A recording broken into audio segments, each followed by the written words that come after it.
January 23rd, 1984. It was a day that changed my life forever. The muscle, the moral courage that built the greatest, freest nation the world has ever known. Ronald Reagan was our president, and there was trouble brewing in Iran. I was just a kid, but I knew who was behind it. His name was the Iron Sheik. From Tehran, Iran, weighing 258 pounds, the Iron Sheik. They have a lot of hate in their hearts for this man.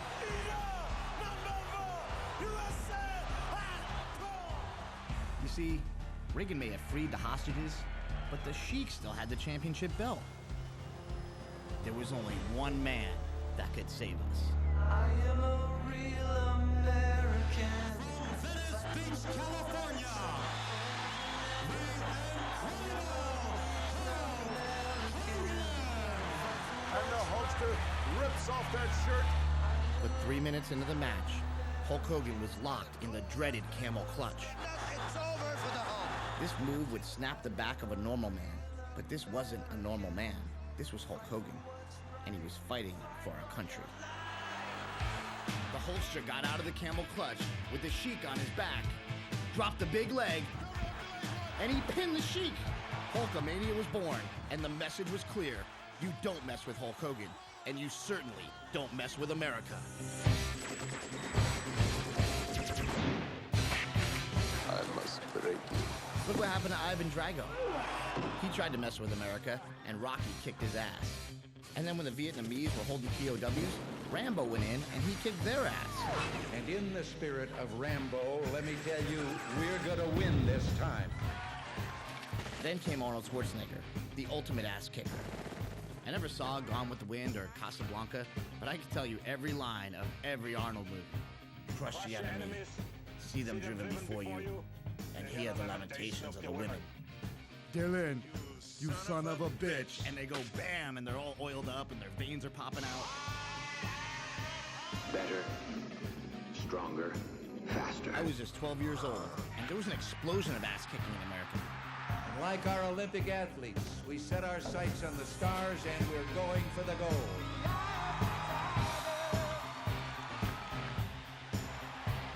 I wanted to tear off my shirt and be ripped, tanned, and larger than life. But in reality, I was a fat, pale kid from Poughkeepsie. You see, I come from an overweight family. My parents were always a little on the heavy side. I couldn't ask for a better mom. She did everything for her 3 boys. We went to church 3 times a week, and she even taught Sunday school. My dad was always there for us too, and he even coached our Little League teams. I love my dad, but he was never really my hero. I didn't want to be like him. I wanted to be like Arnold. Problem is, I was always too small, too short. People would say, "Hey, Little Bell, what's up, Little Bell?" And I didn't want to be Little Bell. I wanted to be Big Bell. My older brother Mike was a little chubby, and every morning when he went to school, he'd get on the bus and the kids would call him Pugsley. He didn't like that too much, so he beat some of those kids up. That's where he got the nickname Mad Dog. Mark was the baby of the family. He had a hard time in school. He was separated from his friends and put in a class with the special kids. It didn't make him feel very special at all. He hated school, so he spent all of his time playing sports. He'd come to the dinner table dripping with sweat. Mad Dog and I nicknamed him Smelly. So I was the short kid, Mad Dog was the fat kid, and Smelly had a learning disability. Okay, I get it. We're never gonna make it, right? But for us, we knew muscles were the answer, and the Hulkster showed us the way. Train, say your prayers, eat your vitamins. Be true to yourself, true to your country. Be a real American. So we started training in the basement. We'd body slam each other, drop elbows, DDTs, double noggin knocker, the abdominal stretch, the iron claw, the Boston crab, the pile driver. And when Mad Dog was too tough for me, I would break out the steel chair. My mom's brother John was a bodybuilder, and he gave me and my brothers our first muscle magazines and showed us how to work out. And the next Christmas, instead of video games, we got the Hulkamania workout set. Are you ready to feel the power? Ladies and gentlemen, we are the Power Team! Mad Dog became the captain of the football team, and Smelly and I both started competing in powerlifting. Chris Bell's up next at 425. Soon, I was the strongest kid in my high school. Then I broke the New York State record. And that's when I first got accused of using steroids. Other kids your age, they look down at you or have that anomaly, or you guys can't be as strong without drugs, you must be taking them. I knew guys who used them, but they were losers. If my heroes didn't need steroids, then neither did I. By the time I was a senior, I was one of the strongest kids in the country. Hulk Hogan was always talking about Hanging and banging down at Gold's Gym, Venice Beach, brother. I thought, that's where Arnold trains. That's where I need to be. I was going to be an American hero, and I was willing to do whatever it takes.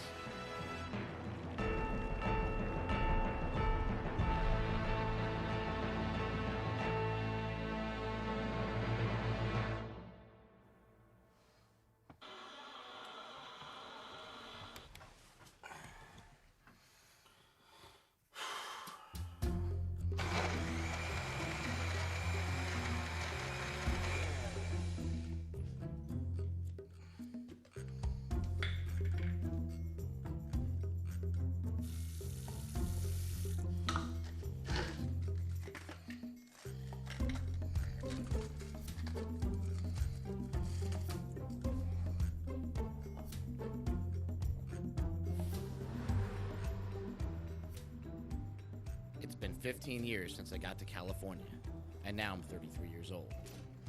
When Arnold was 33, he had already won the Mr. Olympia 7 times. Stallone had already made Rocky 1 and Rocky 2, and the Hulkster had already been the heavyweight champion 4 years in a row. I really thought muscles were going to be the answer, but all they got me was a job selling gym memberships. I still train every day at Gold's, but the only thing left of Arnold is a cheap mural on the wall, and a bunch of guys telling stories about the old days. Like my buddy Paul. It's changed a lot in all these years, you know. Changed a lot? How long you been here? Since 1980. Of course, Arnold was on the scene, and Arnold, nobody had ever seen anybody that looked like Arnold. Sylvester Stallone had just done the Rocky movies, and he was the type of guy that I could relate to. Paul even got a chance to work with Sly in Over the Top. I should be able to blow them away real easy. I couldn't believe the dream was coming true. And did you get a chance to do it again? No, but I'm hoping to get back in shape to be able to make that a reality. You can be on the street one day, and you can be in a penthouse the next. Anything's possible. This is my humble abode. Your humble abode right here? Yeah, it's...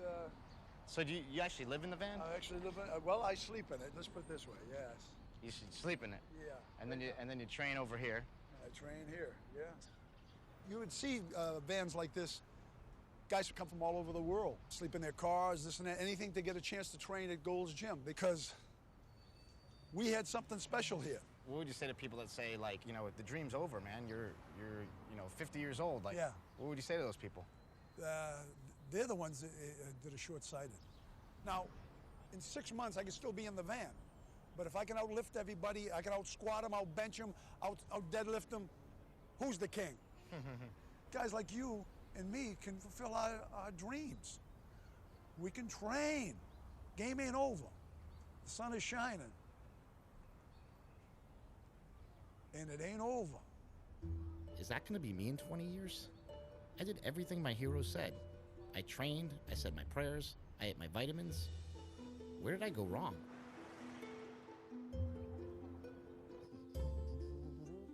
Hey, good morning. How are you? I always make the cookie bars because cookie bars are important. What teams did you make these for? I made them for Arlington football teams. The first time ever they won a bowl game. They used to call them Rosie's Cookie Bars, and they really believe that they help them win all the games. Would that be like performance enhancement? It's not an enhancement. It's a little bit of sugar, which can get you going, carbs. But it's all natural ingredients. There's no steroids in here. Eating your mom's cooking is sort of comforting, don't you think? Sure. Things change, but the cookie bars remain. That's for sure. My mom likes to think that the world is as pure as her cookie bars. But life isn't always like that. And a lot of things we grew up believing ended up not being true. First, I found out there's no such thing as Santa Claus or the Easter Bunny. That kind of sucked. Then I saw this news report. The Iron Sheik had been arrested recently, along with wrestler Hacksaw Jim Duggan, while driving along the Garden State Parkway. The Iron Sheik was charged with possession of cocaine and marijuana. What has interested most wrestling fans in this case is that the Iron Sheik and Hacksaw are known to be adversaries. So why were they traveling together? Yeah, I thought these guys hated each other. Wham! Right on the back of the Iron Sheik. Was their feud all made up? Was wrestling fake? Who's left to believe in anymore? Well, at least I still had my heroes. Those guys would never let me down. Today, Hogan admits the famous physique was the result of 12 years of steroids. Truth is, all my heroes had a dirty little secret. Hollywood actor Sylvester Stallone has been charged with importing bodybuilding drugs when he visited Australia last month. Did you take steroids? I took them, yeah, up until the competition. I was always against steroids, and when I found out that all my heroes used them, I'd like to say it didn't bother me, but it really did. I can't imagine how my mom would feel if she found out that both of my brothers are on steroids right now. My older brother started using steroids when he went to play Division I football at the University of Cincinnati. When I got to Cincinnati, I mean, the practices were so grueling. I mean, much more than what I expected. Coaches would say, you got to get bigger, you got to get stronger, you got to get faster. Was it intimidating? Oh, man, a lot different than I thought it was going to be. He called me from Cincinnati and asked me for money for steroids. And I said, what do you need that for? He says, because I can't compete here. So I'm like, well, I don't know what that is. It sounds like drugs. He goes, it is drugs. And I say, well, I'm not going to send you money for drugs. If you want drugs, go get a job. I remember at one point, I think you maybe came home for a break or you did something, and you told me, hey, come here, help me out. And you pulled down your pants, and you're like, you have to inject this into me. And I hated it, because I was totally against steroids. I hated it. And you're like, come on, you know, just do it. You have to do it. You got to help your big brother out, man. There was no decision at all. Everybody else that was doing well was on him. Shortly after getting on the juice, Mad Dog quit college to pursue an even bigger dream.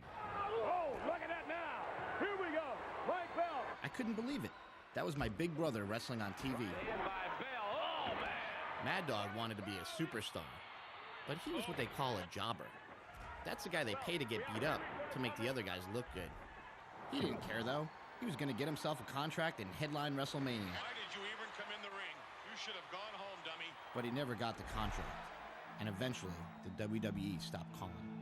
Why did you think you didn't make it? Probably mostly my own fault. I went from being a guy who used steroids to a guy who used steroids and pot, and I still needed to escape reality. So I started taking ecstasy, cocaine, acid, painkillers. Mike Bell is where he does not need to be now. He's in the wrong corner, and he's paying the price. Mad Dog always told me that he'd rather be dead than average. And when he thought his dream was over, he couldn't cope with the failure. So I had a bottle of liquid lead, a bottle of NyQuil, and like 4 boxes of sleeping pills. I went down to the river, down by the railroad tracks, parked my car, took everything. And he had tried to walk into he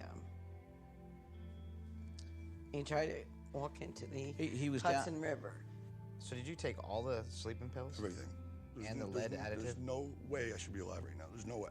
It's 10 years later, and despite everything that happened, Mad Dog is still trying to get that contract, trying to keep the dream alive. I've been all over the world, from Singapore to Louisville, and it doesn't matter. You line them up, I'll knock them down. I can see why you never made it. It's all right. Mad Dog used to wrestle in front of a television audience of 10 million people every week. But tonight, he's wrestling at the Portuguese Men's Center in front of 200 people for about $50.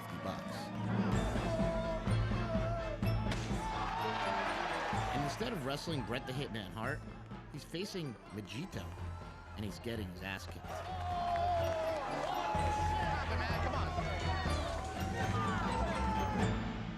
My baby brother Smelly was always trying to keep up, and despite everything that happened to Mad Dog, he followed in his footsteps anyway, becoming a pro wrestler and using steroids. The reason I decided to use steroids was simple. I just needed to get bigger. That was pretty much it. But unlike when Mad Dog started using steroids, Smelly had a wife to consider. When you got married, did you ever think that your husband would be injecting himself with something? No, I mean, that didn't even enter in my conscious thought. When I first met him, he was against steroids. I mean, he was just like, you don't need to do it. I've never done them. I just don't believe in them. I was pretty upset about it because I didn't want it to come to that. I was kind of scared. I didn't want to inject this oil into my body. I thought I was just, I thought I was weird. He's not a huge guy, he's 6 feet if he's lucky. And so I knew that it was definitely going to help because, what it does, what steroids do. So make you bigger. She basically said, do what you need to do. Here's Jake with the daddy. After their son was born, Smelly decided the life of a pro wrestler was not exactly what he wanted anymore. Here's my little Jake in his swing. You know, looking back on it, I don't really know what the hell I wanted. Having a contract means that you belong to the WWE and you have to travel. I was married with a kid. I mean, that's really all I need. A house, a kid, and a wife, I'm set. 1, 2, 3. They settled down in the suburbs, and Smelly even opened up his own gym. Yeah, my little brother gave up the wrestling dream for a respectable family life, but he didn't quite give up everything. Now that I'm into it, I realize it's not really all that bad. I love steroids. I mean, I think I'll probably be on and off of them probably forever. This is what you train for. This is what you do. Come on, boy. I thought that we had an agreement that he did it for wrestling. Now he's not wrestling anymore, so naturally, I thought he would just stop. In my mind, there's no excuse for not being as strong as you possibly can be. You do what you got to do to win. Come on, Chris, let's do this now. Let's give it up for him. It's a lot of weight. There it is. Come on now. Nice job. Smoke show. Come on, Chris. Take it. Nice try, Chris. Nice try.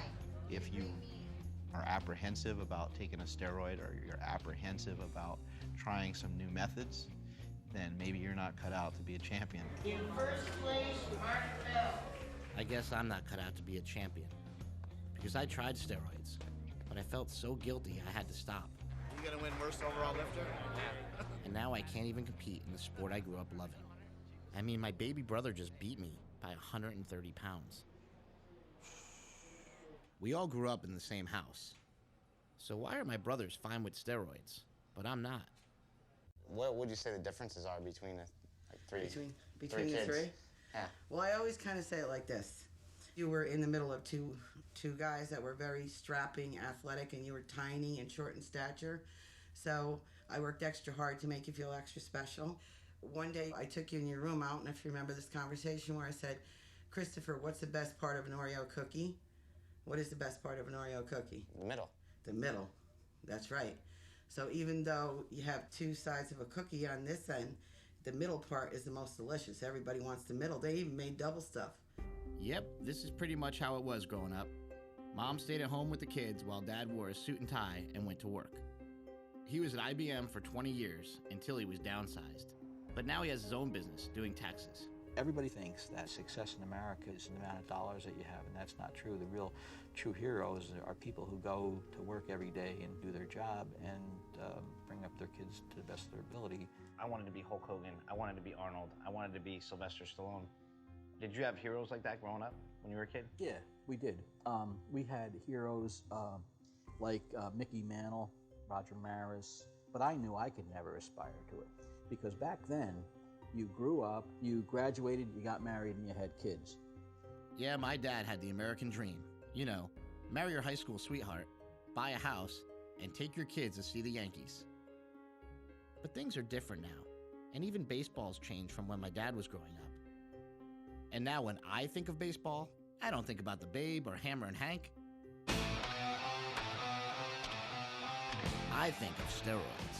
This one is a monster. It is out of here. After the strike of '94, baseball was almost dead. But then Mark McGwire and Sammy Sosa started smashing home runs, racing toward the single-season record. You see, about 1,000 years ago, Babe Ruth hit 60 home runs in one season. And then when my parents were still kids, Roger Maris hit number 61.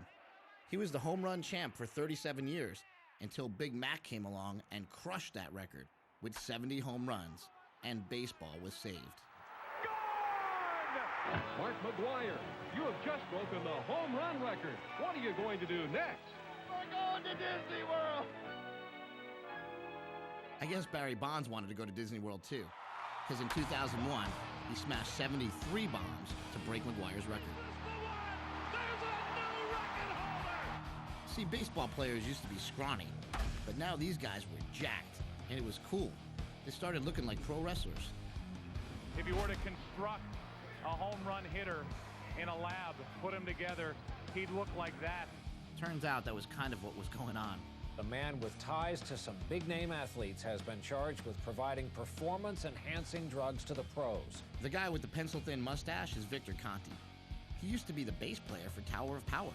But when that career didn't work out, he did what any failed musician would do.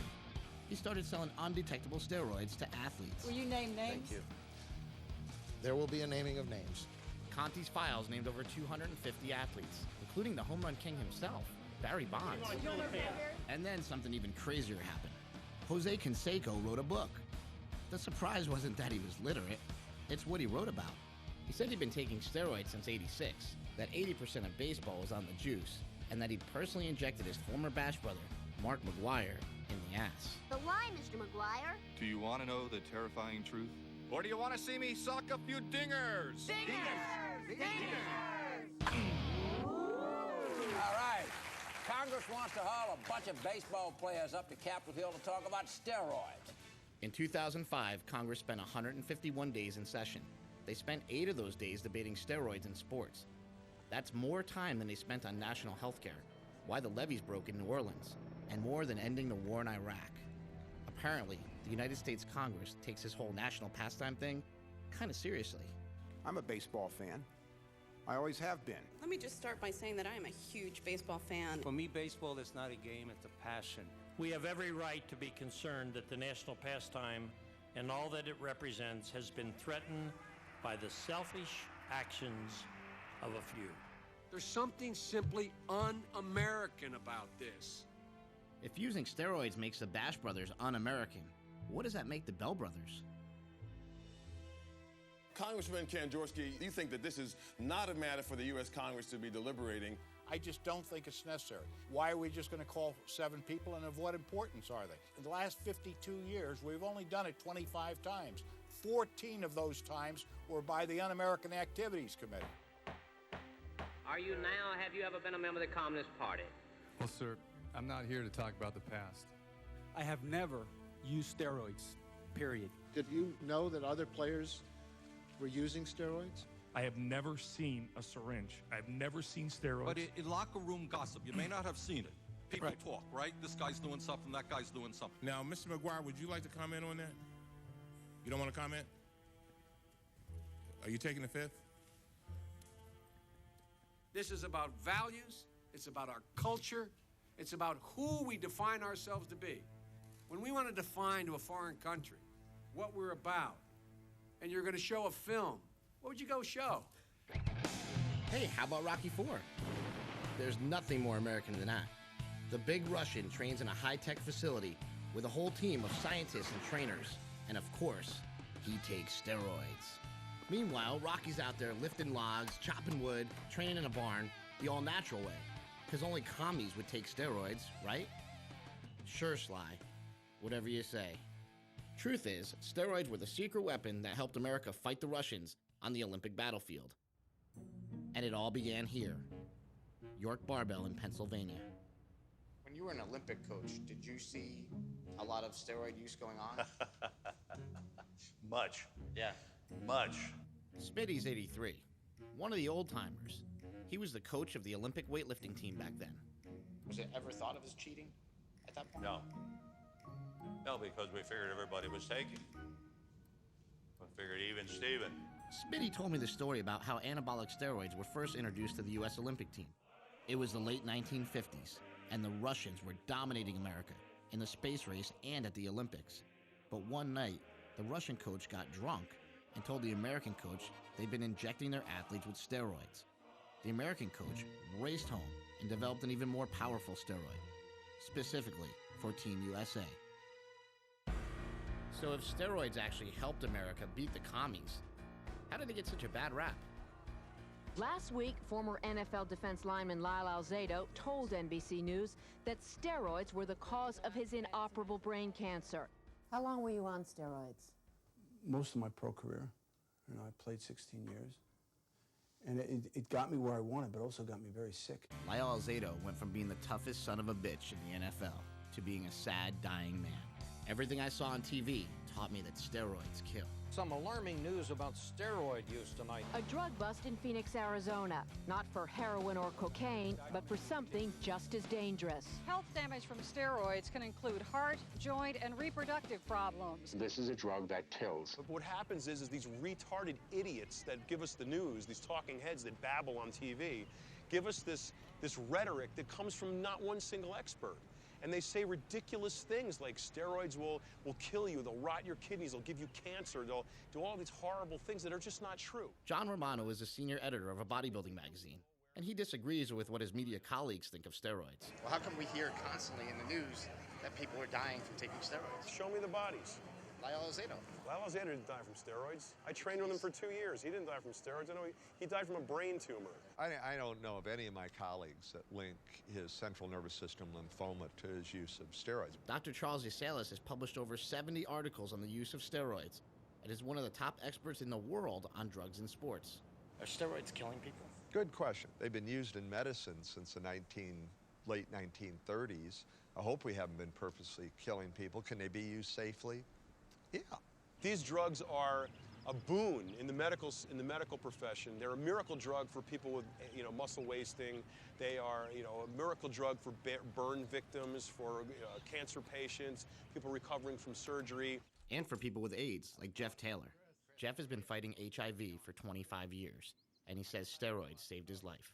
Back in '92, I was down to 2 T cells and very sick. I developed PCP pneumonia, both my lungs collapsed. I almost didn't make it. I came out of the hospital weighing 125 pounds. So I started researching and found a clinical trial in LA. It was studying Anavar, an old bodybuilding drug, to test how it worked in people with HIV. So I signed myself up, got a fairly high dose, and responded amazingly. I gained 30 pounds in 6 weeks, and I gained 300 T cells. So these drugs have cognitive powers. If you're sick, they'll help you. If you're a healthy athlete, they'll kill you. How can you say that steroids are a national public health crisis when you have people dropping dead at a rate you can measure by the minute as a result of alcohol and tobacco? According to the CDC, tobacco kills about 435,000 Americans every year. Alcohol kills about 75,000. And deaths from anabolic steroid abuse, 3. But steroids also show up in some other statistics, emergency room visits. But it's not exactly number 1 on the list. That would be alcohol. Or number 2, that's cocaine. Or number 3, that's marijuana. Gotta be top 10 though, right? Not quite. How about top 25? Top 100? Keep going. Try number 142. That's even after multivitamins. Education is important, but what you have to watch out for is embellishing. If you look at reefer madness, it causes you to be a stark raving, murdering lunatic. Very funny to watch because it goes so over the edge. The next tragedy may be that of your daughter, or your son, or yours. Physicians and sports scientists have done that with the best of intentions in this area. Oh, steroids are going to cause you to drop over dead in your tracks and so on. And the athletes are looking around and say, geez, I haven't seen that many guys die. Are steroids killing people? Steroids clearly are killing people, both in the short term and in the long term.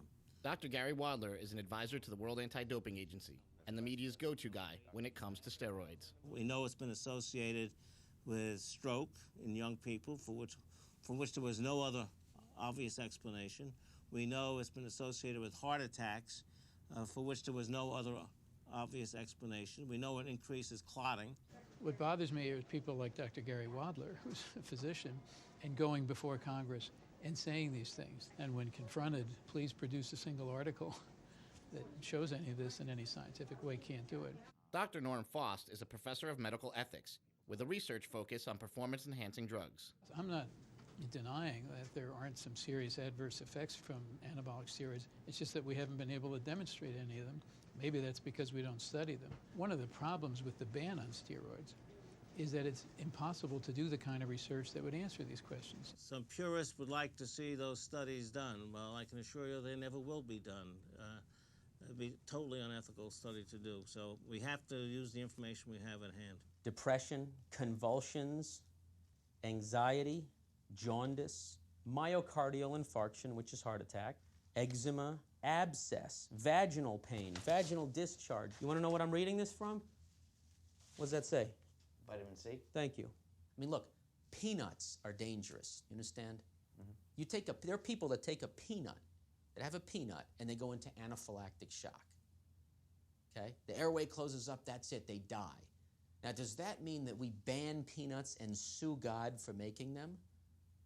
No. Right. What we do is we say, okay, peanut warnings. There is no safe drug. There is no safe drug that ever exists. There's always a benefit to risk ratio. You name the drug, X% of people will suffer adverse effects. Do you feel any side effects ever? Yeah, I've had some side effects, acne, hair growth. Some side effects that I've had are... What do you mean by hair growth? On your head? No, just on my chest and my back and stuff. I never break out. My back doesn't break out. I don't get hairy from it. You know, yeah, I get a little testicular atrophy, but then they come back. I mean, you know, it's normal. Your balls shrink? Balls shrink. But who needs them? Who needs them? What about testosterone? I have some friends who say it is like a wonder drug. It makes them feel great. It makes them feel, you know, frisky and young, and it's great for their skin. The negative side effects would be my lovely singing voice. Hair like a monkey from my head to my toes. I mean, hair growing out places you don't even want to talk about. I mean, I want to stay feminine. Yeah. And I think that's why I get so much work, is because I still look like a woman, and, you know, I still have hard muscles. In my experience, steroids are just going to make you more of whatever you are.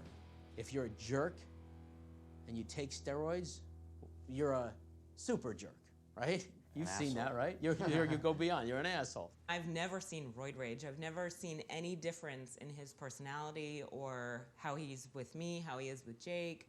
It hasn't done anything that all those after-school specials tell you that it's going to do. Bryce, I gotta get bigger, man. Yeah, this might help. Steroids.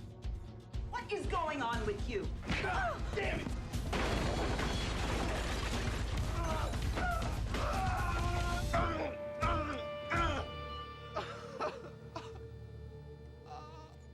While I was visiting my brother and his family, they told me they were thinking of having another child, but that another possible side effect of steroids was on their minds. If you couldn't have another kid, would it be something that you regret because you did steroids? Yeah, if it was simply from that, yeah, I'd probably regret it. But there's a lot of things people regret in their lives, so I'm not, you know, it's a decision I made, and it's a decision I'll have to live with, whatever the consequences are.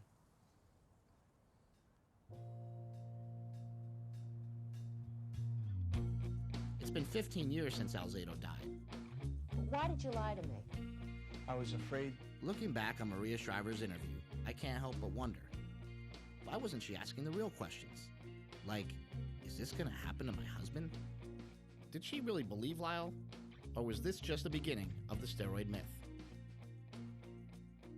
And even though the experts know a lot more about steroids, you sure wouldn't know it from watching the news. Tonight, one of the nation's most serious drug problems, and it's only getting worse. It's steroids. Professional wrestler Chris Benoit killed his wife, 7-year-old son, and then hung himself. Why did he do it? Steroids found in the house. Steroids cause suicidal tendencies. They hallucinate. They hear voices. Depression, paranoia, and steroids could be the actual cause for the Benoit. Speculation is running wild. I think these drugs could affect one's mindset. We know. Your whole personality.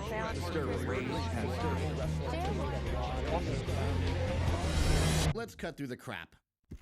This is Steroids 101. First of all, the term steroids is often misused to describe any performance-enhancing drug, when in fact, many of these drugs are not actually steroids at all. So what are steroids? Well, steroids are synthetic versions of hormones that your body produces naturally. Like cortisone, that's a steroid. It signals the body to break down inflammation. Birth control pills are steroids too, made from the female sex hormones, estrogen and progesterone. But the steroids that get all the negative attention are anabolic steroids, made from the male sex hormone testosterone, which tells the body to increase muscle size and strength and helps you recover from workouts faster. Like any drug, anabolic steroids do have side effects, and if you abuse them, the side effects will be worse. For men, they can cause acne, hair growth, raise cholesterol, shrink your testicles, and lower your sperm count, which could even make you sterile. But all of these side effects are reversible when you go off the drugs. Otherwise, steroids don't cause baldness. But if it runs in your family, they might make you go bald faster. And they can also cause gynecomastia, or what the gym rats call bitch tits. For women, in addition to acne and hair growth, steroids can cause a deepened voice, menstrual problems, and can enlarge the clitoris, and some of these are not reversible. And for kids, some experts think steroids can stunt growth by closing growth plates prematurely. But that's actually never been proven. There's also no proof that steroids cause cancer, kidney failure, and only oral steroids in high dosages can cause liver problems. And it's true that steroids may be one of 1,000 risk factors that could lead to heart disease. But then again, low testosterone is another big risk factor.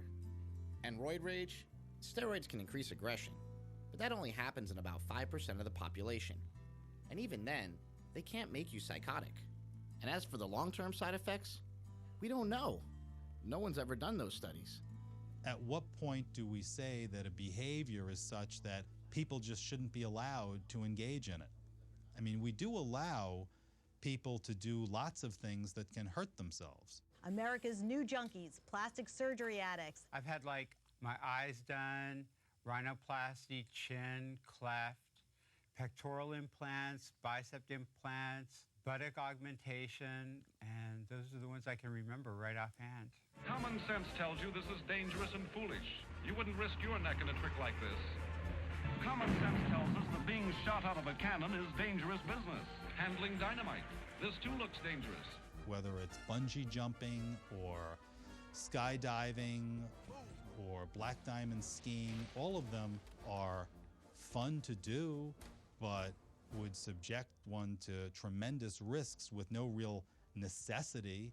So if we allow all of those other risks, why is it that we're taking this position with respect to anabolic steroids? And it's a fair start. And it is Raymond Durr with his 1988, Seoul, Korea. A Canadian sprinter, Ben Johnson, defeated his arch rival, Carl Lewis, in the 100-meter sprint to become the fastest man in history. It sure got our spirit up. Just great. Hey, Benny! But 24 hours later, he tested positive for steroids, and they gave the gold medal to our guy, Carl Lewis. There was a international uproar over the idea that this Canadian sprinter had gotten an advantage based on his use of an anabolic steroid for its performance effect. And Congress responded by holding some hearings. Ben Johnson would not have been in the finals. He probably would not have been on the Olympic team had he not taken steroids. Congress wanted to pass a law that would control steroids the same way as drugs like cocaine and heroin. And they called experts from the DEA, the FDA, and the American Medical Association. But they all testified that steroids should not be treated like illicit drugs. So Congress disregarded their experts, and in 1990, they passed the Anabolic Steroid Control Act, turning non-medical users into federal drug criminals. This wasn't so much about health effects. It was really on what these things do that's good, in the sense that they build muscle. They improve the way that people can perform. And that, in a sports context, was seen as the ultimate evil.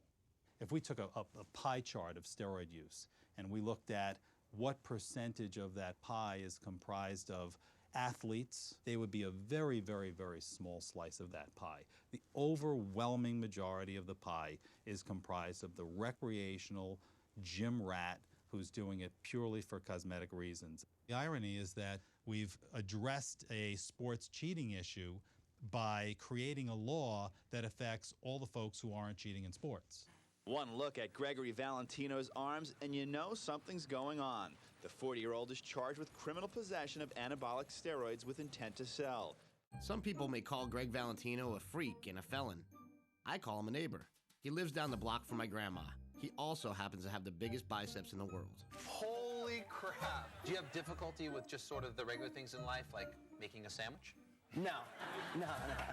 I can hit a 90-mile-an-hour fastball. Anybody want to challenge me? Let's do it. I'll show you. Watch this. Oh! Come on, Greg. Oh, fuck.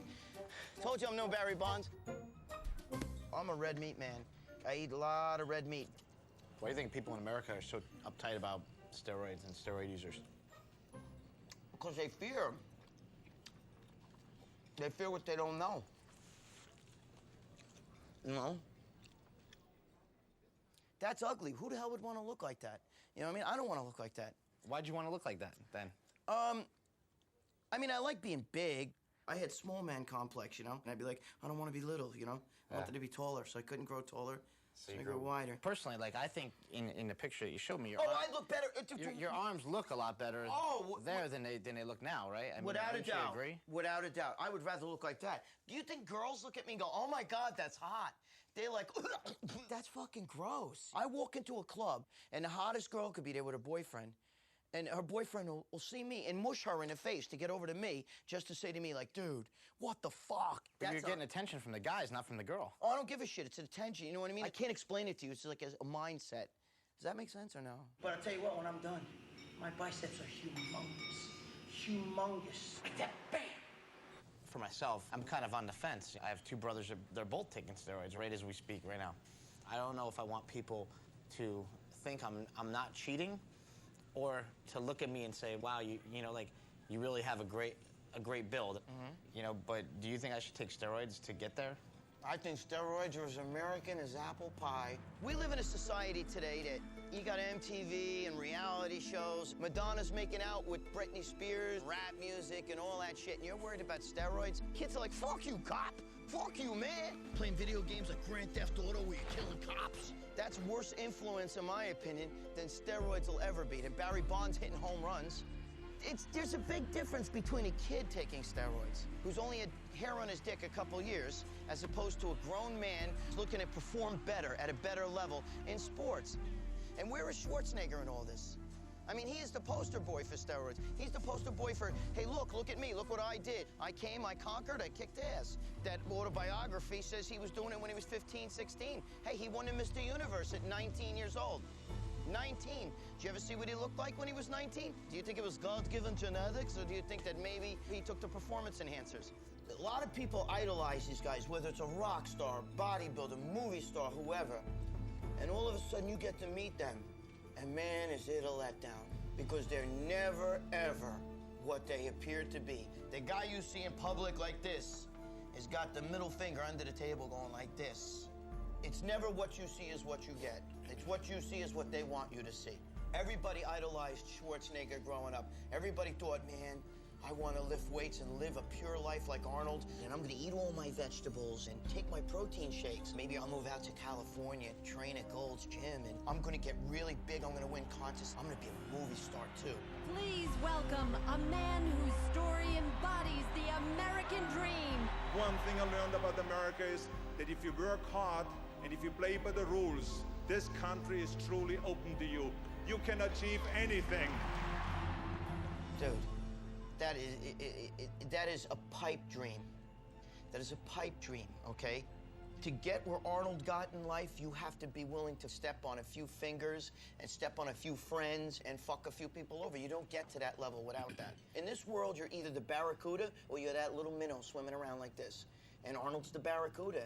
And we all exercise a little bit together with the dumbbells. Come on now, let's do some presses here. In the same year that George Bush Sr. signed the Steroid Control Act, he also made Arnold Schwarzenegger the chairman of the President's Council on Physical Fitness. So I'm confused. Was the president saying that a former steroid user could still be a role model for kids? You gonna exercise? Yeah! You gotta pump up muscle! Enter Steve Rogers, too puny to be accepted by the Army, but willing to risk death for his country. He's changing right before our eyes. Suddenly it is over, and America has a new champion. Why do you think in America superheroes are so important? People need heroes, whether in real life or in fiction, because they need somebody to inspire them, something to aim for, somebody to try to be like. I think any boy would want to be built like Arnold Schwarzenegger. Did you ever want to be big and muscular like that? I wanted to be a little, when I'd go to the beach, I used to wish that my arms were a little stronger, you know. I looked more like the 98-pound weakling. Did that ever inspire you, that Charles Atlas comic strip? Did that inspire some of your characters? It inspired everybody. Let me teach you how to become strong.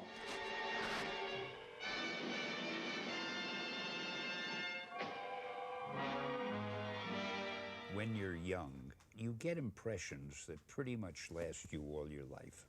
If you step up and show up and play hard, you're going to play. All right, get a break.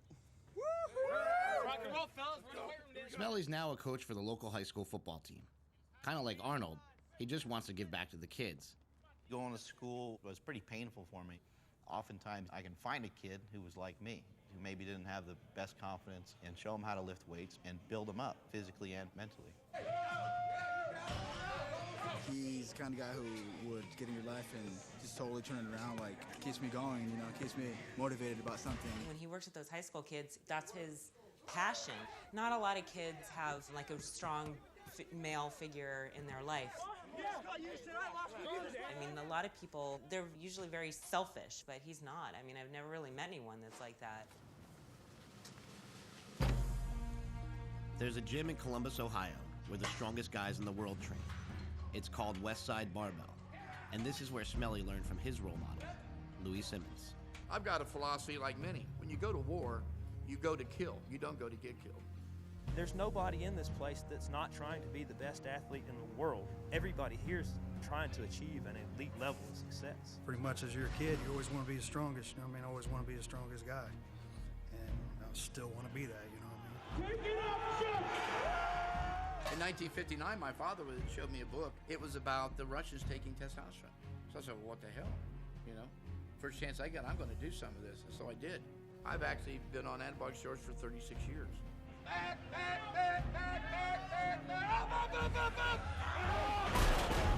Is it something I should be morally battling, or like, should I be fine with doing it? Your morals are your morals, not mine.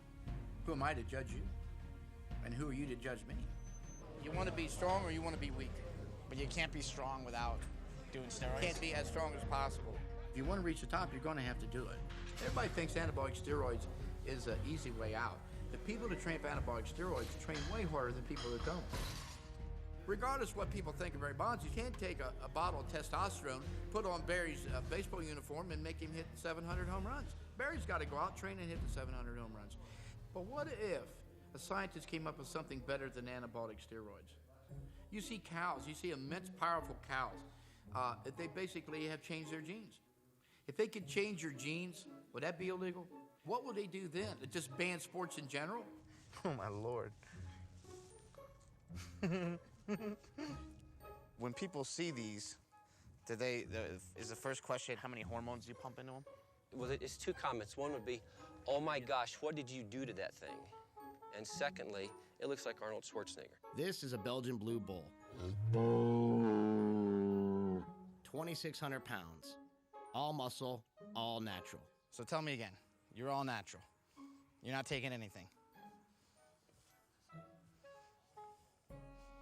Dude, I think you're ready for Congress. He has a genetic mutation that allows him to grow double muscle, and scientists have figured out how to genetically alter humans the same way.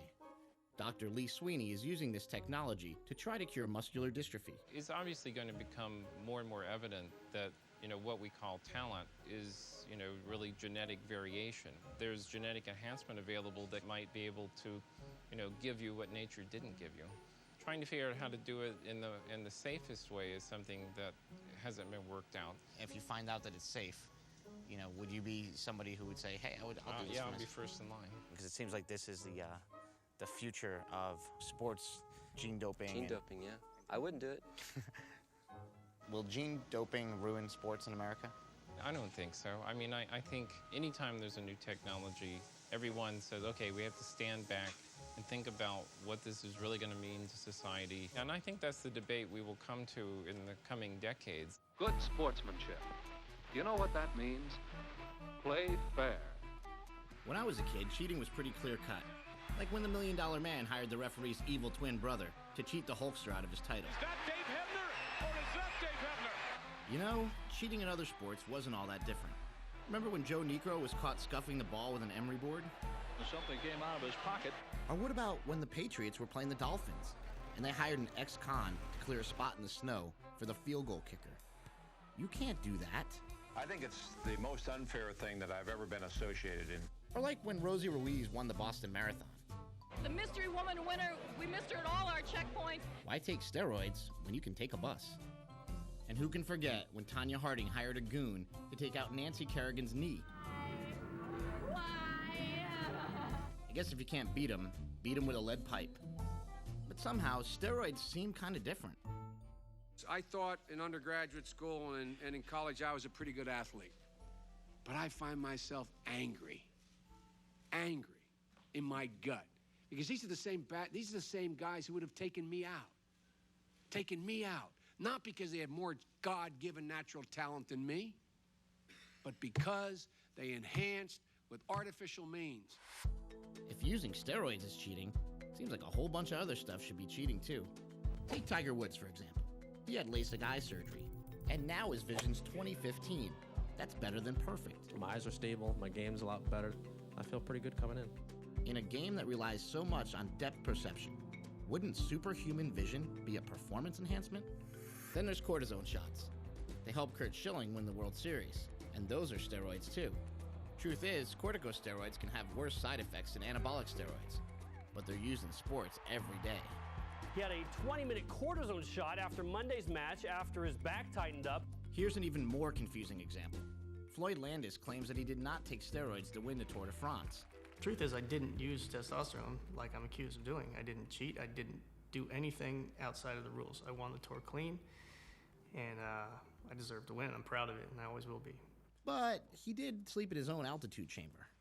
I got my altitude chamber out by the garbage these days. So you made this? Yeah, it's not actually that hard to make. I didn't make the pipe. I just got the pipe from some construction site where they were putting in a water main. Is the result pretty good? For me, it makes a difference, yeah. And how long do you stay in here for? Sleeping there all night, I don't know, 6 or 7 hours. Is your wife like, what Yeah, are you doing? I'm going to go sleep in the chamber? She hates it. So you just climb in there? Yeah, you want to try it out? You won't have a monitor in there, but I have it set to like about 13,000 feet. See, sleeping in an altitude chamber produces a lot more red blood cells, which means more oxygen in your system, which means more endurance for a cyclist or a long-distance runner. There are 4 ways to increase your red blood cell count. You can sleep in an altitude chamber, like Floyd, or you could just train at the U.S. Olympic Training Center at 6,000 feet in Colorado. Then there's blood doping. That's when you draw your own blood a month before the big race, then re-inject it the night before. Finally, there's a drug called EPO, which simply tells your body to produce more red blood cells. So that's 4 ways to do the exact same thing, but 2 are allowed and 2 are cheating. You done yet? Hey! That's kind of weird. No, it's nice, man. Once you get used to it, it's nice sleeping in there. What's heartbreaking is my 8-year-old, his 2 favorite athletes are Barry Bonds and Lance Armstrong. My 4-year-old is obsessed with Floyd Landis. So what do you tell these kids? I talk to people all the time that they go, you know, who can my kids believe in? And what I tell them is nobody. I ask not to be judged, and much lesser to be sentenced by anyone. You can't trust anybody now because the testing is so ineffective. You don't know who's really clean, who's really dirty. Were you taking any sort of drugs for that race? Not what they find me with, no. But you were taking other stuff? Other stuff, yeah. But isn't that still cheating? Still cheating, yeah. Like everybody else. So that's how you justify it, is like everybody's cheating? Yes. When I interviewed Ben Johnson, he just basically said, look, everybody was on something. You know? Well, you know, Ben, and bless his heart, he's got to say that so everyone's on something. That's justifying his own means. So he has a problem with you. You have a problem. You have a problem of, you know, me beating him. Yeah. When we were taking that victory stand, we were on the stand, and he got the gold medal. He didn't smile. He never smiled. He never celebrated. And the thing is, he couldn't really inside share in the joy of winning. He cheated. You cheat. Everybody cheats. Nobody's in this world is perfect. Nobody in his life is perfect. Nobody. They know that in 1988 that, you know, 6 Americans at least test positive in Seoul, and they hush it up because the biggest money coming from America. So who's gonna get shafted? Americans or Ben Johnson? I think that Ben Johnson was unfairly singled out. I think that there's always scapegoats. Is there a lot of drug use going on in Olympics? Oh, absolutely. Absolutely. Dr. Exum was the director of anti-doping at the U.S. Olympic Committee for 10 years. He thought his job was to stop drugs in sports, but his bosses had other priorities. He told me that over 2,000 American athletes failed their drug tests, including Carl Lewis, and they were covered up. Nobody believes Carl Lewis ever failed a drug test. Do you have any proof? Oh, certainly. We have just boxes of proof for everything that I say. There it is, book 3. Here's a letter from then Executive Director Baron Pittenger to Mr. Lewis. I must confirm that analysis for your specimen B was positive for pseudoephedrine, ephedrine, and phenylpropylamine.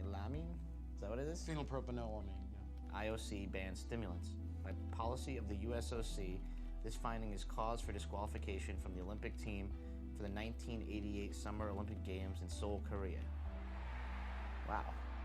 This was basically a letter that said that you had failed tests and that there was a consequence to that failure.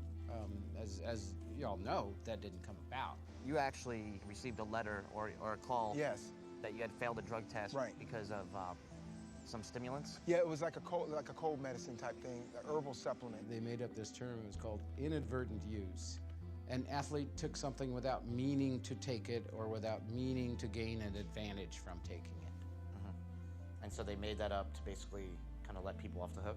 Oh, yeah. Carl's story is it's been a cold medicine, it's been a tea, it's been some kind of a nutrient. It's a stimulant. So you're saying these athletes, they know They what's definitely, on the banned they substances? totally know. I mean, they are bombarded with the banned substance list. A lot of people say you failed a drug test, you raced against Ben Johnson, and that maybe, the gold medal should go to the guy next place. I understand. There are a lot of people that are going to go to their graves saying, I know he did it. And you know what? The hell with him. You really cannot fault the athlete for doing that. You can't fault Carl when Carl's belief is that the system sets some rules and that you need to follow them. And they made an exception in his case. They made an exception in a lot of people's cases. But it's the system that actually teaches athletes to think that way. You know, for me, the whole level playing field was a myth. If we could not do anything to take doping out of sports, then doping was meant to be in sports. The first all-drug Olympics open today in Bogota, Colombia. Athletes are allowed to take any substance whatsoever before, after, and even during the competition. Oh,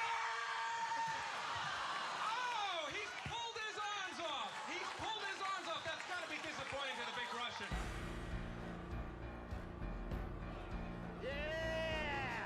What has made every major sport multi-billion-dollar entities? Well, after you distill it all down, it's the desire of the customer, the fans that fill these seats and others, to see bigger-than-life people doing bigger-than-life things. What do you think about athletes using steroids in sports?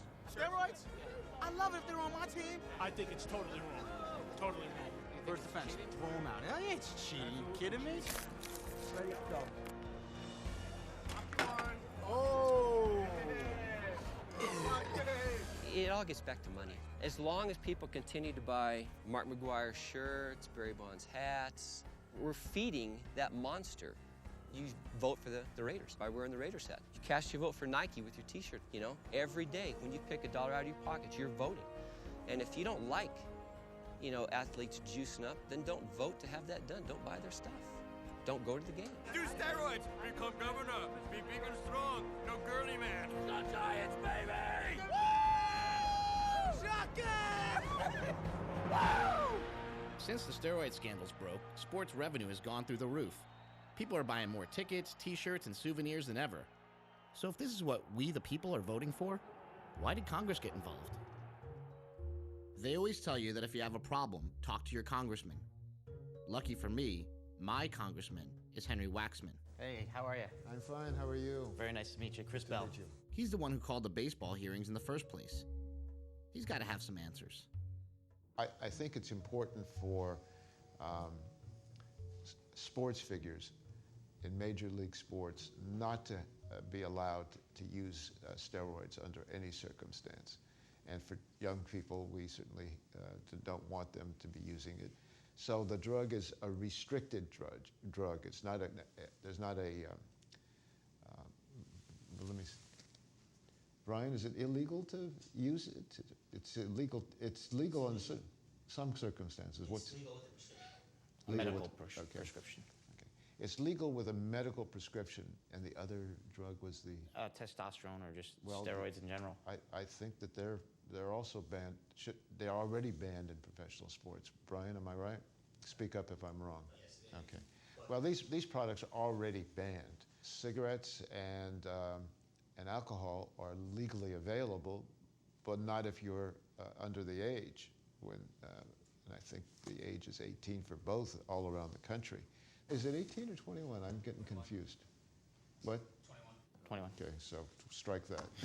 That's all right. President Bush allotted $15 million for steroid education.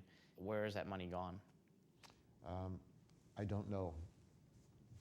Do you know? Okay, we don't know. So.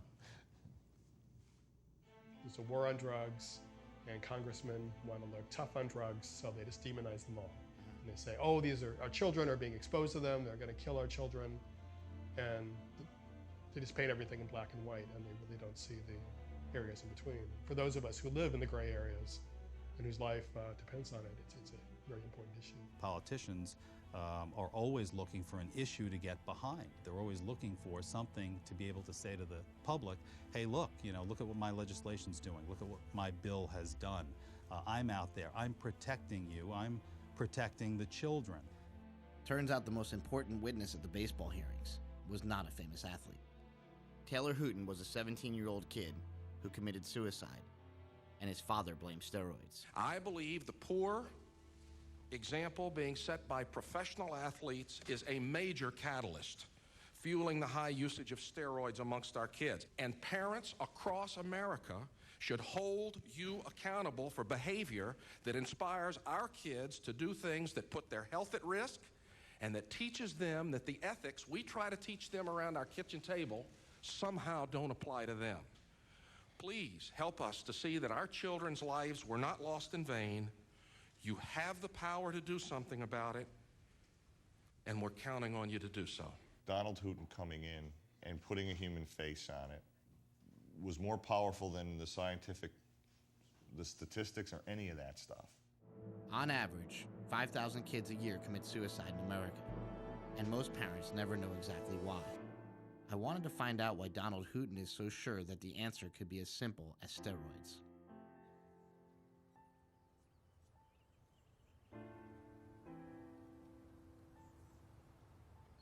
How you doing? Fine. Chris Bell. Don Hooton, nice to meet you. This is a very, very competitive community, all the way from athletics to business. So you wind up in an affluent area where these kids can afford to play with this stuff. And of course, in hindsight, as we look back, all of the signs were staring us in the face. The behavior problems, the physical changes, but we had no idea what we were looking at. If we go back to the medical textbook, the depression that comes along with steroid use is bad, but it's worse in that 4 to 6 week period following stopping using this stuff. And it was during that period that his mother found him hanging on the door in his bedroom. Taylor Hooton's dad, Don Hooton, called me shortly after Taylor had taken his life. Together, we came up with the idea of creating a private organization to educate the public about the dangers of anabolic steroid abuse. This is Taylor's room. You don't have to come in here long to realize Taylor was a baseball player. I guess he started maybe 5 years old in T-ball, but Taylor was a great kid. We took Taylor to a psychiatrist, and she put him on a low dose of Lexapro. And as far as I know, this is the only steroid-related case that this well-meaning psychiatrist had ever had. And when the psychiatrist recommended that Taylor go cold turkey and stop using steroids, was a formula for disaster. Well, I feel terrible, obviously, about Taylor Hooton, but Taylor Hooton had a lot of problems, and he was on other drugs. According to some newspaper accounts, he was on SSRIs, antidepressants, which have been shown to be associated with suicidal ideation and suicidal behavior. So whether his suicide was due to Lexapro or due to steroids or due to depression or due to stress of being a great athlete or 5 other things, I don't know. Do you think that perhaps, when I look on the on your website for the Taylor Hooton Foundation, do you think it's a responsibility to include antidepressants in there just in case there are critics, or just to raise the awareness of how dangerous perhaps antidepressants may be? No, I don't, and the reason is our battle's not with antidepressants. Our battle's with steroids. The National Institute on Drug Abuse said the dangers of anabolic steroids are temporary and reversible. My son is dead. All of the intellectual arguments about whether or not steroids are dangerous or not don't matter to me. I know they're dangerous. I saw it with my own eyes, and I watched my son die. The only evidence I need is the pictures of my son that are on the wall behind you. Look, I have a son too, and the last thing in the world I could ever imagine doing is burying that kid. And it would probably ruin me for the rest of my life. And I could see where having a cause to sort of assuage the feelings of guilt and depression that are following my son's death would probably be, helpful. Let's not let this happen to somebody else. But they're chasing the wrong thing. They're not doing it right. We're working with Major League Baseball to make that happen now, where, hopefully in each local stadium, there's going to be a steroids awareness night. Do you find it ironic at all to have a steroid awareness night for baseball in a stadium that sells alcohol, which is responsible for a lot of deaths, is a drug? Alcohol's legal to sell, and we can argue all day long whether tobacco kills and whether alcohol kills, and there's a clear distinction in my mind between tobacco or alcohol and steroids and methamphetamines and coke. Thanks for sharing that with us. All right, I know how hard it can be and everything, and this is important stuff.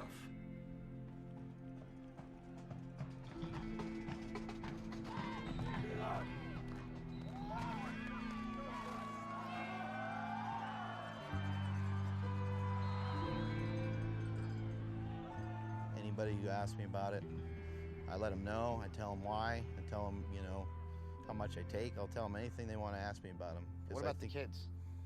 The kids are different because a couple kids asked me in front of the whole group, and I had to lie about it because this whole steroid thing is just out of hand. I know Coach Bell doesn't take any steroids. He's just 100% strong. I think somebody asked if he was ever on steroids, and he said no, and I completely believe him.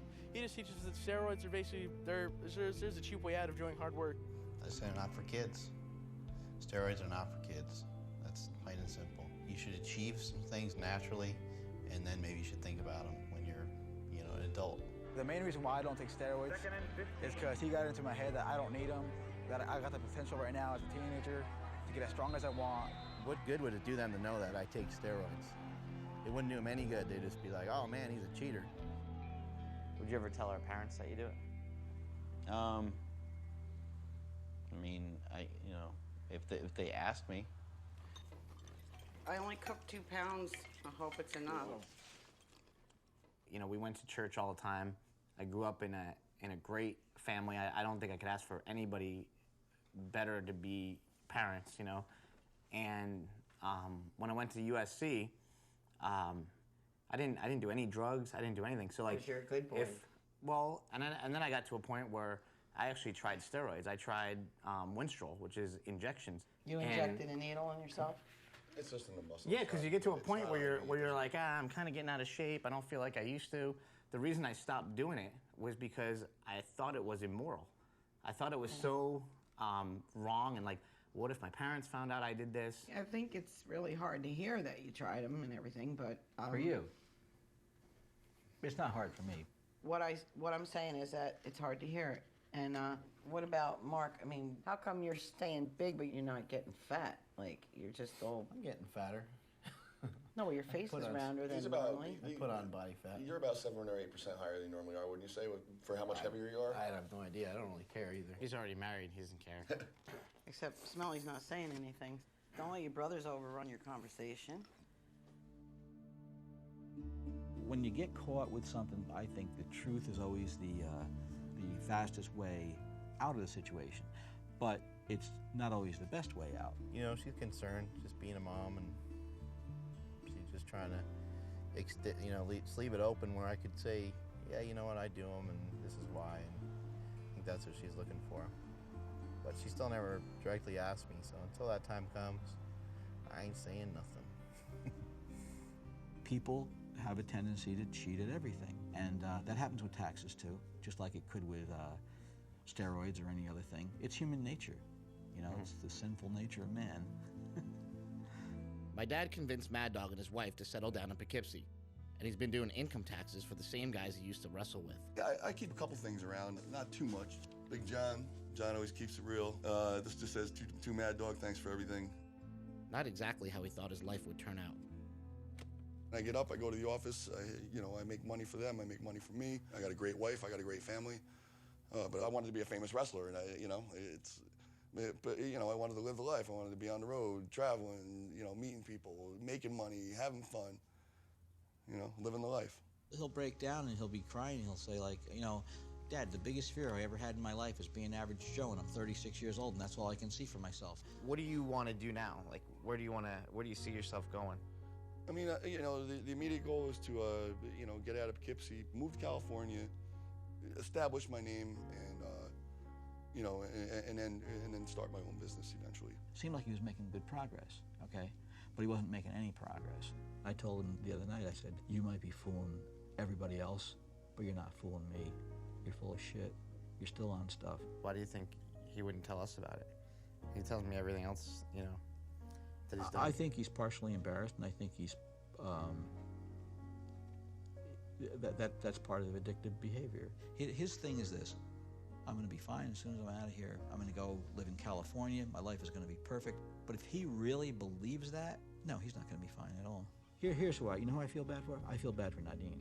Because here's a young girl who's married, whose hopes and dreams and life is in him, and he's a screw-up. And if he ends up overdosing and killing himself, or if he ends up on the rocks, he's taking her with him. I'm not moving out there with the hopes and dreams of, I'm not going to go wait tables and hope I'm going to be an actor. I already did that for 15 years with wrestling. You're going to get noticed? I'm not moving out there to get noticed, but you're never going to get noticed in Poughkeepsie. In Hollywood, you're walking down the street, somebody sees you, hey, you got a minute? You never know. You just never know. You don't think there's any way you can get past it? A miracle. I'm serious.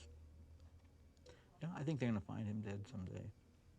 I thought bringing up boys, this is easy. At least I don't have a daughter who's like got her face in the bowl throwing up. Did I do something as a mother to make you feel like not good enough?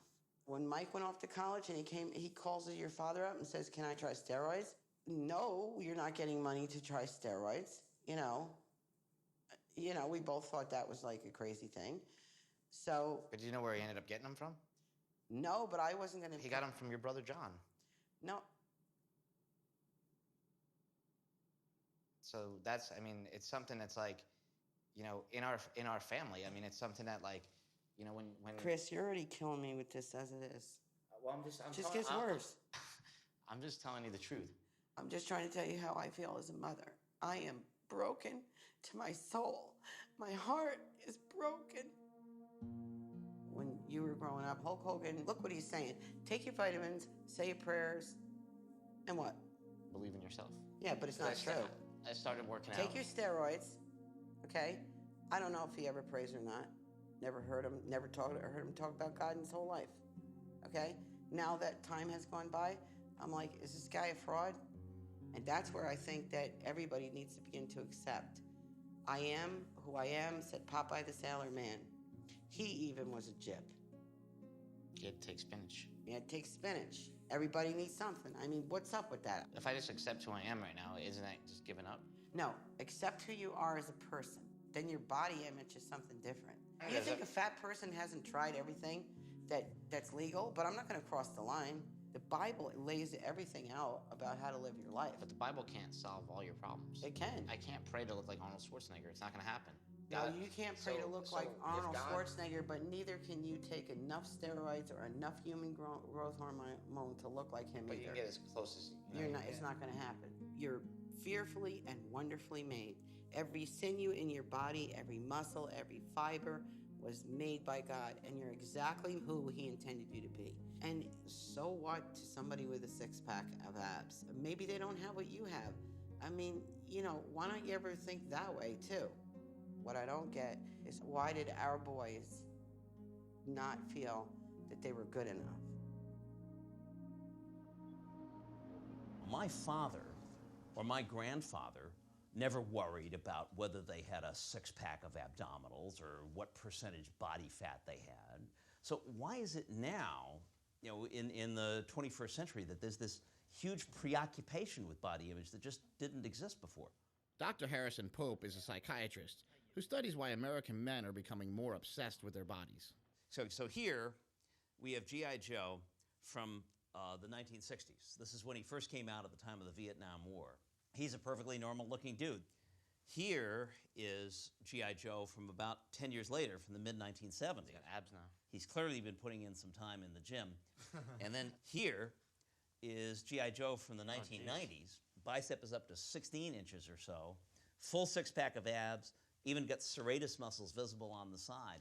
This evolution in the action figures is a testimony to this increased preoccupation with body image that we've been seeing in the United States. And it's funny that in our culture that we still tend to romanticize steroids to a certain way, that you'll see an ad for some SUV, that says, "This is our sedan on steroids."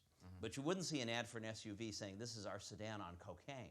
Well, it's sort of like a golf cart on steroids. It looked like an easy bake oven on steroids. It's sort of the economy on steroids. Think of it as Apollo on steroids. This year, the jet stream has really been on steroids. Kosovo would be Bosnia on steroids. Adding more U.S. trainers and advisors, essentially putting the current strategy on steroids. We are besieged every day with images of muscular male bodies on TV, in the movies, in cartoons, on magazines at the checkout counter in the department store, all of which seem to give this message that a real man is big and muscular.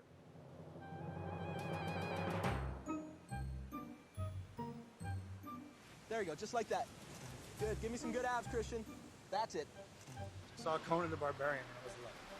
And at that moment, I said, that's exactly what I want to do. And I started to study Arnold and his achievements. So I started training with weights when I was 14. I started taking steroids when I was 16. So you're advertising a supplement. So a guy like me goes and looks in the magazine and I see Christian Boving and I'm like, wow, man, I want to look like that guy. So I go and take hydroxycut or some supplement because I think that I'm going to look like you. But what I don't know is that you were taking steroids. Do you have any problem with that? That's a double-edged sword, my friend. How to answer this? Somebody looks at an ad with me in it and says, well, Christian Boving takes hydroxycut, which I did, and I do, that doesn't necessarily mean that I don't take something else. And if they choose to believe that that's the only thing I'm taking to look like that, then so be it. They should be smarter than that. Is it misleading?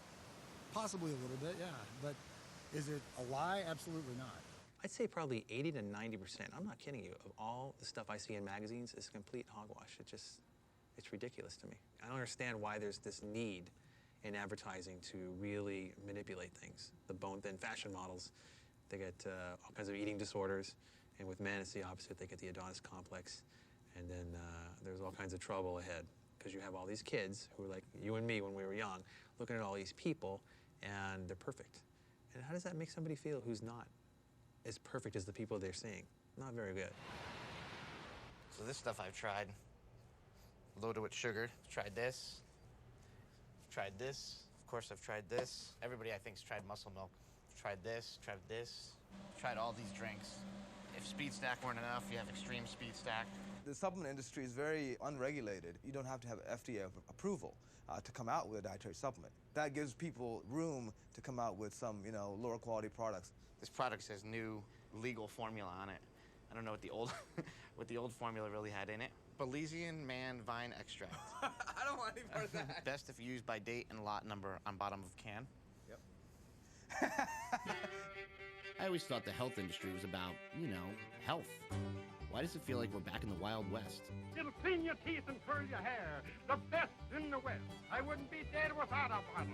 Well, we can all thank the senator from Utah, Orrin Hatch. Look how good he looks. I want to get his brand, is what I want to do. See, the health industry is big business in Utah. They make almost a quarter of all the dietary supplements in America. And supplements are a $24 billion industry. So you do the math. Making supplements used to be like making prescription drugs. You had to prove your product was safe and effective before you could sell it. Well, the supplement cowboys in Utah thought that was a real hassle. So they asked their favorite senator to change the rules around. And now you don't have to prove your product is safe at all. And the FDA has to prove that it's not safe if they want to take it off the market. What is this red goop? This is the Canadian version of Redline. We had to take out some of the ingredients that aren't legal in Canada. Thanks to this deregulation, the supplement industry exploded, and all sorts of new and interesting people got in on the action. Yeah, we were always a good team, whether we were selling drugs or whether we were selling a supplement like we are now. Jekyll and Hyde supplements, formulated to awaken your other side. Take this and all of a sudden you become the freak, the monster. Everybody wants to become a monster. If Valentino can make a supplement, I bet anyone can do it. Hola. How many guys you need? I need 2 guys. We're making dietary supplements, and I just need a hand with a couple things. It'd be really easy. All I need you guys to do is take the white, put it inside, boom. First, you buy a bunch of really popular ingredients. But the trick is, I'm just gonna use a tiny amount of each one. It's what we like to call in the supplement biz, pixie dusting. See, I can hide my secret formula behind the term proprietary blend and not reveal that it's pretty much just a pill full of rice flour. This is a good way to make a lot of money. Don't sneeze in the supplements here. But with all those expensive ingredients on the label, I can make this bottle for about $1.40 and sell it for $60. Thanks, Oren. We're in the supplement business now. The scary part is that everything I just did is by the book.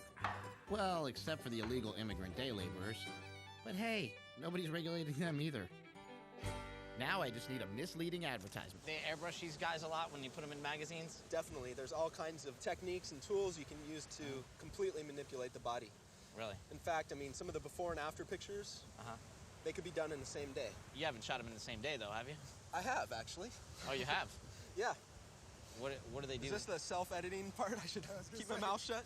I can take anybody and take a picture of them, make them look their worst. Think horrible thoughts, depression.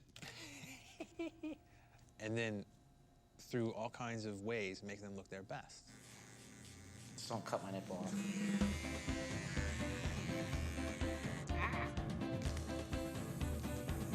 All right, you see here? Good. 1, 2, 3. Good. We can take it a step further if we want in the befores and the afters. Basically, you can take somebody and make them a little fatter or shorter. Are people falling for this? They fall for it all the time, and it's beyond what I can understand because it looks so silly to me. But of course, I'm somebody who's had sort of an inside backstage pass of what's really occurred, and I've been part of some of these scams that have played out. So, if unregulated dietary supplements are marketed like steroids and sold by people who are on steroids, is it any wonder that so many people are just taking the real thing? I mean, it's not like they're hard to get. You can cross the border and buy them from a pet store in Mexico. Testosterone now? 50 milligrams. But it's for your dog or something, right? Oh, it's for my dog. Yeah, I forgot. Yeah. My dog's anemic. Or you can buy them on the internet, like Mad Dog. If you order it online, you can get the ship for $250 a kit instead of paying somebody on the black market $500 or $600 for a kit. Or if you have enough money, you can get it legally. This is the annual convention for anti-aging medicine. Booth after booth of all the taboo performance-enhancing drugs. Stanozolol. Hey, that's what Ben Johnson used. Nandrolone. Isn't that what Sean Merriman got caught with? Oh, and human growth hormone. They say Marion Jones was taking that. Human growth hormone usage has been rampant in baseball and other sports. Athletes use HGH because it works a lot like anabolic steroids. And the best part is, there's no way to test for it. Here's how you get it.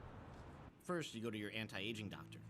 Now, the doctor might not be a medical doctor, like in my case. He's a chiropractor, and chiropractors can't prescribe drugs. But that's okay. He just has another doctor write the prescriptions for him. But be careful. Prescribing hormones for anti-aging is a felony. So you can't exactly tell your anti-aging doctor that you're interested in anti-aging. Not to worry, though. Just use the words hormone deficiency instead. First thing, doc will want to do a little physical. You have people come to you to try to get steroids? Absolutely. But prescribing steroids, that's not what we do. Not at all. But it kind of is what you do in a way, in a different way. Next, you're going to get a urine test to check your hormone levels for 24 hours. That's a take-home test. You know, Scout's honor. Send in the test, and a week later, go get your results. Get your labs back here. Urinary growth hormone output. But here's the thing. Since the FDA's never defined what a hormone deficiency really is, Well, Doc can pretty much interpret the results however he wants. So you're a little bit low coming down. I'm going to bring those levels up to optimal. Now, it may seem strange that the most controversial drugs in America are being prescribed using take-home tests, and in my case, by a doctor I never met. But hey, at least I'm not the one breaking the law. Why don't you just get it legally? I like getting it the way I get it, and it's cheap, and I can get it, anytime I want. And I don't think there's any real reason for me to. I mean, I don't want to go to a doctor. That's a pain in the ass. You ever worry about getting arrested or the cops coming after you or anything like that? I'm not all that concerned about it. You can justify anything to yourself, and once you justify it to yourself, then you just think it's cool. You think it's okay. So, in my mind, it's okay. I pose the question to people and say, hey, if you had to take a drug with the side effects, known side effects, and the unknown effects of anabolic steroids to keep your job right now and support your family, would you do it? Maintaining an erection is very easy to do with the appropriate chemical assistance. Liquid Viagra, straight injected into the penis. You inject this in your penis? Yep. Does it hurt? Not really. It's not just athletes and porn stars taking performance-enhancing drugs. Just about everybody's in on the action. Probably the most common thing is what we call go pills. There's probably different kinds, but dextroamphetamine's the big one. They work wonders, they really do, especially you've been out there a long time and it's hard to stay focused. What about you? Yeah, they'll spin you right up. Many parents may not be aware that their children are taking a drug by the name of Adderall to improve their academic performance. Adderall is a powerful stimulant, very much like cocaine or methamphetamine. It's not just for people who have a problem. It's people who think completely fine. I'd taken Adderall in college here and there to write a paper, and I said, this is fun. This is a fun way to write a paper. Your test scores go up, and you're doing homework faster, so you can do more work. All I did when I went to class, my friends tried to talk to me, nope, hold on. And I'd be doing all my work. And for every performance, there's a way to enhance it. So you take beta blockers to calm you down? It actually doesn't calm me down. It prevents me from getting nervous. Here we go. But I was in college and I was having really, really bad problems with performance anxiety, and it was actually making me question what I was doing in the first place. A friend gave me beta blockers, and I just couldn't believe it. I felt like I could get up there and do exactly what I wanted to do, and I wasn't hindered by what my body was reacting to. Blocking that adrenaline goes a long way towards enhancing performance. So it's okay to enhance your performance if you're a pilot, a porn star, a musician, or a student. But if your job is to play professional baseball, well, somehow that makes you a cheater. Do you feel it's cheating? Not at all. Oh, no, certainly not. There is no competition in music. You know, this is completely unlike sports. What about in an audition situation? Is there competition there? Yeah, there is. And, you know, a lot of people take them, and I don't see that there's a problem with it. Was there any sort of moral bridge across when you did it? Well, we're in the porn business, so there's not a whole lot of morals to begin with. Amphetamines in baseball, they actually take the same pill as a go pill. Yeah, I've heard that. In the clubhouse, they're called greenies, and some in the game say they could be more common than steroids. In sports, you should play fair. In war, you shouldn't play fair at all. I've got some men on a road, and it looks like a piece of artillery firing at us. I am rolling in self-defense. Shack. In 2002, over Afghanistan, 2 American pilots on go pills bombed a group of friendly Canadians. I hope that was the right thing to do. Me too. 4 Canadian soldiers were killed. Doctors say the pilot's snap judgment to open fire is typical of someone on speed. The pilots were charged with manslaughter, but they blamed their go pills, and the charges were dropped. No other country in the world allows amphetamines in their Air Force, but in America, we require it. You know, America's a very competitive place, and people will take advantage of really anything they can in order to help themselves in that struggle. I hate to say, the amount of beta blockers that they've got me on right now, California traffic doesn't bother me anymore. Really? It's too easy to get it from a doctor. Like you say, like I can't focus in class, and the doctor prescribes it like automatically. And when you got Adderall, you just went to the doctor? No. It's just passed around at school. it's passed around at school. Passed around at school. You turn on your TV, and we push drugs, right? You know, if you have a headache, use this. If you have a pain in your side, use that. If you want to go to sleep, use this. If you want to wake up, use that. We are the only country in the world that permits drugs of that kind to be advertised directly to the consumer. The American pharmaceutical industry spends almost $5 billion a year on advertising, and we in turn spend $250 billion on their drugs. That's more than any other country by far. Are we the most unhealthy people in the world? Or do we just watch too much TV? Everybody's on a drug. So why, because I'm on a drug, does everybody have to point the finger at me? Why am I the bad guy? Because you're on steroids. And steroids are bad.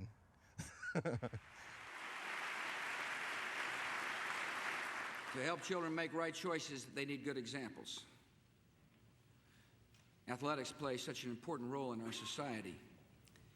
But unfortunately, some in professional sports are not setting much of an example. Long before George Bush was the president, he was the owner of the Texas Rangers, a Major League Baseball team, with none other than Jose Canseco on the roster.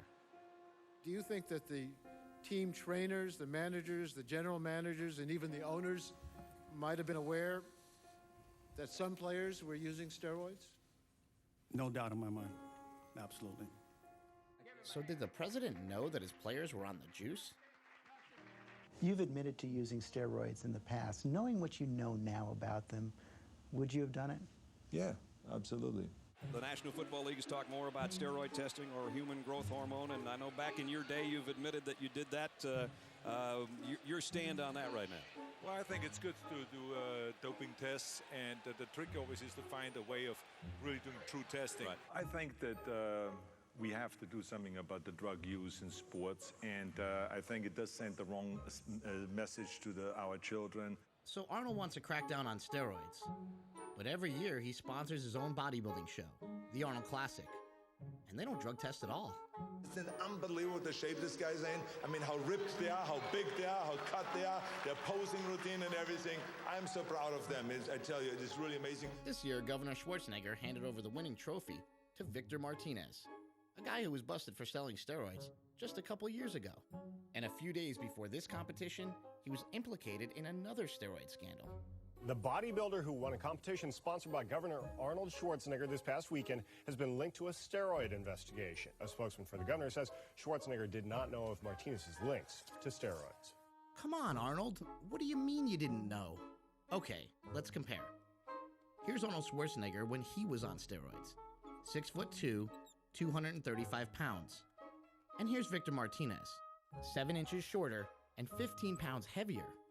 Give him a big hand, come on, big hand. You know, I've been calling Arnold's office for over a year to get an interview, but his people keep telling me that his position on steroids is very clear. So the only way to get an answer was to track him down myself at a place I knew he would show up, Muscle Beach. It was just a few weeks before the governor's re-election, and Arnold went to where he knew he could depend on support to cement his voting base. This was my big chance. I waited for hours. And finally, there he was. And there was this other guy, the tall guy, the one in the middle. He saw me. This is how politics work these days. The important thing when making an appearance is the photo op. The tall guy's gonna nod at me, then he's gonna point Arnold in my direction. Arnold, his instincts honed by years of being a huge star, instantly sizes up the situation, notices the various cameras, and decides to use me to further his re-election bid. And instead of talking about steroids and the cheating culture of America, he compliments me on my biceps. And we end up on the cover of the LA Times. Oh, there it is! Oh my God! Not that I mind. After all, it was kind of like a dream come true. Son of a bitch. But I still have all these unanswered questions. Let me tell you this, first of all. You can't knock Arnold, really, okay? Because the steroids didn't get him into that office that he's in. But he basically comes out and he says, if you work hard and you play by the rules, this country's truly open to you. You can achieve anything. But did he get to where he is playing by the rules, or would he have ever even been famous had he not taken those drugs? Well, let's look at it this way. Let's talk about other heroes. Let's talk about John Kennedy. He was a hero in the Navy. John Kennedy served as President of the United States, but John Kennedy cheated on his wife right in the White House with Marilyn Monroe and who knows how many others, okay? It's no different than biblical characters. Moses was a hero, but Moses was a heel. He didn't get into the promised land. He didn't do what God told him to do. David was a hero. King David was a hero, but David was a heel. He chased every woman in a skirt or in a toga or whatever they wore back then. Okay, every man is fallible, and even the people who were the prime examples of how to run your life in the Bible screwed up. They all screwed up. So people need to get off their self-righteous soapboxes and start loving each other. We just need to go out there and do our jobs, just as you professionals do your job. No, all you guys lied. All of y'all, in a story or whatever, have lied. Should you have asterisk behind your name? All of you have lied. All of you have said something wrong. All of you have dirt. All of you.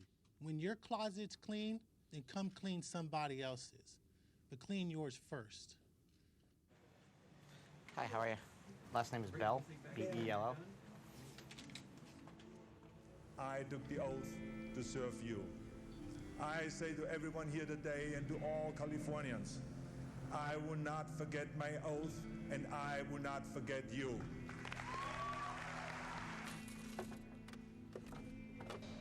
A few months after I voted for Arnold, his people told Gold's Gym to remove all of his images.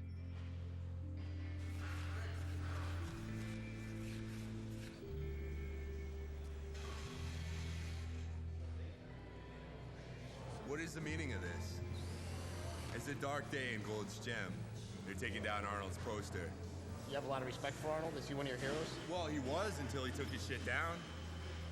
You know, that guy's a traitor, man.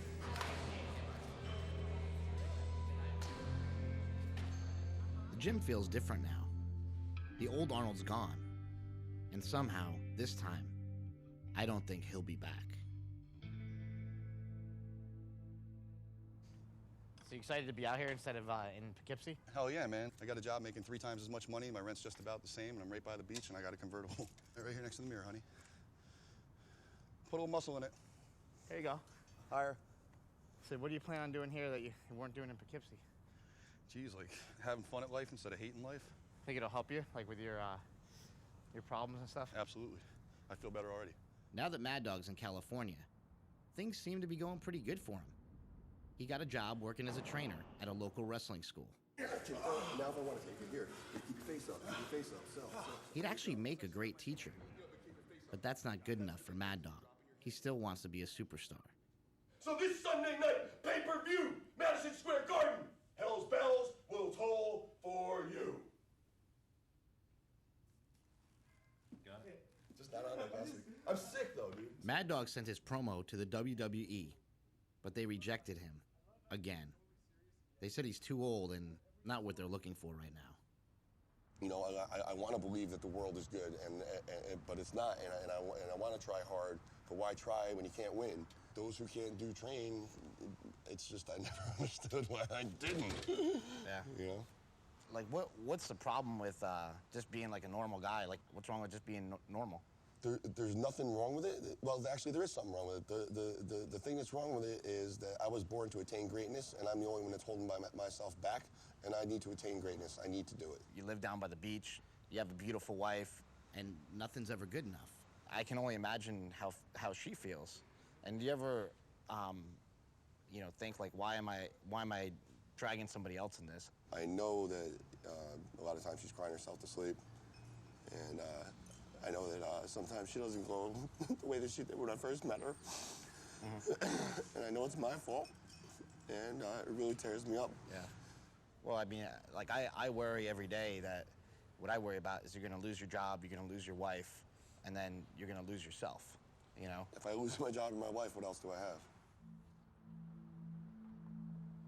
I just feel that I have more to offer to this world, and I don't know exactly what it is or how I'm going to go about doing it. I know that there's something in here that's meant for the rest of the world to know.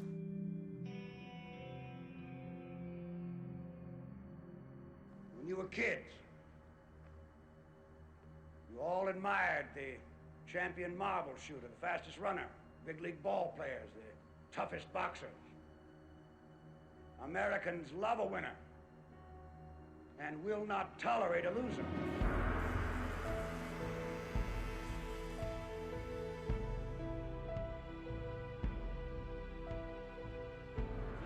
Smelly is now competing against the best guys in the world, and he hopes to achieve his childhood dream of bench pressing 700 pounds. But he and his wife agreed that this would be his last meet on steroids. I knew that she didn't really care for it, but I didn't know it hurt her that much, and I didn't know she worried that much about it. It's definitely something that's not going to be easy to do. I don't necessarily want to do it, but you know, if I just stay on it and ignore her, then it's just being selfish. He's trying to have another kid, so he decided that this is going to be his last meet that he ever takes anything. How do you think that'll affect his lifting? It affected somewhat, but once he tapers off and has the child, go right back on. But he doesn't want to go back on him. His wife doesn't want him to be on it at all, ever again. The death of Smelly. You think so? Smelly will go back on. So you'll never take it again? I'll never take him again? Yeah. No, I probably will take him again because... How? This is something... well, I'll figure out a way. I mean, you know, that's something I'll have to talk out with Andy, but this is something I've been involved in powerlifting since I was like 12 years old. This is part of what I would like to do, and I'm not going to go from squatting 800 pounds to squatting 700 pounds. I'm going to want to get back on them for sure. Which is kind of sad because if you... Well, you know, a lot of people have to lie to get ahead. That's just kind of the way things work. I mean, we weren't brought up as cheaters. Well, I mean, people aren't brought up to like rob a bank either. Not really like trained to rob a bank, or not really trained to do drugs or taught to do drugs or anything like that. But just, you know, kind of the way you end up. Yeah, come on.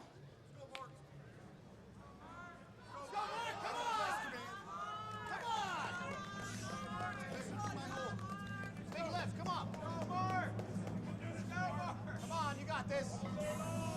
Come on, you got it. Let's go. Come on.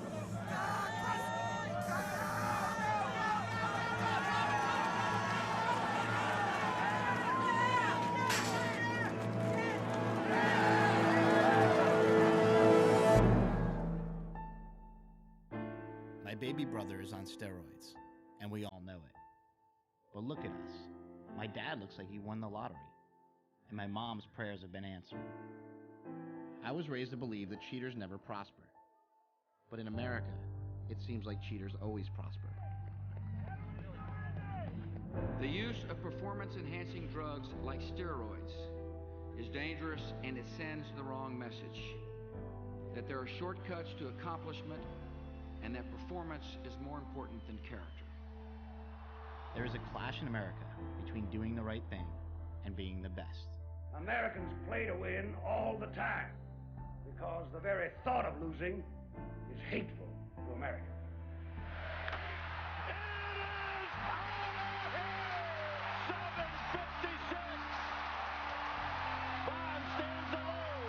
In a culture where second place is the first loser, the real heroes are the ones who win at all costs. Everything I have, my career, my success, my family, I owe to America. This is America. We are the greatest country in the world. You could call us a nation on steroids. But what are those long-term side effects? For me and my brothers, steroids are not the problem. They are just another side effect of being American.